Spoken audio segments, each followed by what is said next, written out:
Hello viewers, कैसे हैं आप? मैं आज आपके लिए बहुत ज़बरदस्त ट्रिक ले आया हूँ। इसमें आपको मैं ज़ूम इन और ज़ूम आउट करना सिखाऊंगा।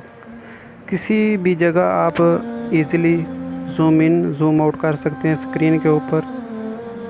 बाद वक़्त किसी का विजन कमज़ोर है, उसको सही तरह जो है नज़र नहीं आ रहा, तो वो आराम से ज़ूम इन और ज़ूम आउट कर सकते हैं। इसके लिए आपने क्या करना है, सेटिंग में जाना है।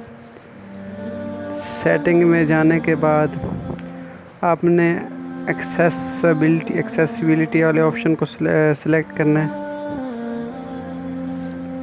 उसके बाद आपने इसके अंदर मैग्नीफिकेशन जेस्चर के अंदर जाना है, तो इसको आपने ऑन कर लेना है। जब ये ऑन कर लेंगे तो आपका जूम इन और जूम आउट वाला ऑप्शन आ जाएगा। आप किसी स्क्रीन को जहाँ पे करना चाहते हैं वहाँ 3 दफ़ा क्विकली जो है टच करें, तो वो जूम आउट या जूम इन जैसे भी आप करना चाहेंगे। तो अगर ख़त्म करना चाहते हैं जूम इन या जूम आउट को, तो वहाँ पे 3 दफ़ा दोबारा टच करेंगे तो जूम इन या जूम आउट जिस तरह भी आप चाहते हैं, बड़ा करना चाहते हैं, मैग्नीफाई करना चाहते हैं, तो वो हो जाएगा।